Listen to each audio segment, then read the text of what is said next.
Hello mga boss, magandang umaga sa inyo, no? So, for today's video, kung nakikita nyo itong pader na ito, yan ay pipinisin natin ngayon. Unahin muna natin yung nasa taas, yung beam, tsaka ito. Yan, tsaka yung kulong na yan. Unahin natin yung poste na yan. Okay? So, si Mrs. natutulog panggabi yan. So, sanay na rin naman yan siya sa ingay.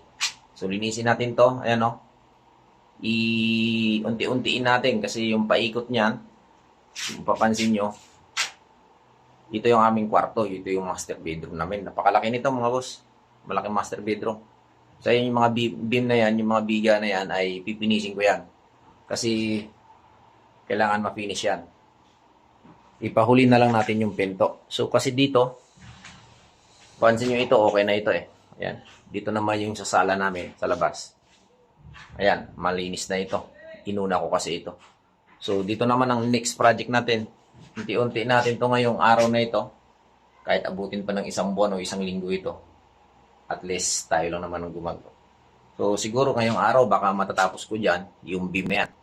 Tsaka itong kulong, yung poste. Yan. Tsaka yung ito. Yung isang poste. So, next, by tomorrow, yan naman yung beam, yung pahaba na yan. Tsaka yun. Re-rebukadahan ko pa yan. And also ito, may rebukada rin yan dito. Okay? So, temporarily, nilagyan namin ng kortina kasi nga dito kami natutulog ni Mrs. Ayan yung aming room. Ayan, kailangan yan. Kailangan talaga makinis yan tapos pipintukahan. Ay, meron akong skim coat dito. Yung binili ko. Yung ginamit kong skim coat dito. Yan. So, mas maganda talaga siya pag nakinis. O, di ba? Maayos tingnan. Kita nyo? Yung aming kwarto ay sadyang ganyan. Wala ganong ka-design-design pa kasi nga ginagawa pa yung bahay. Hindi rin basta-basta magpapagawa ng bahay kasi yung materialis.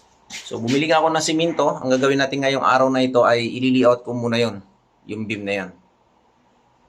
I-layout muna natin. Siguro yung kulong, hindi ko na yan lalagyan ng tansi.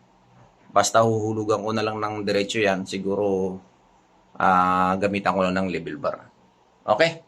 So, update ko kayo. Pag yan natapos, ipapakita ko sa inyo kung gaano ba kaayos o gaano kaganda kapag once na na-finish na siya. Kasi dati, ang issue dito sa kabila, dati, ito, ganyan din kasama yan. Mas malala pa ito dati. Okay? Mas malala pa yan kaysa dyan. So, yan ang gagawin natin ngayon. Okay, abangan nyo. Update ko kayo mga boss. Maraming salamat. God bless. A few moments later.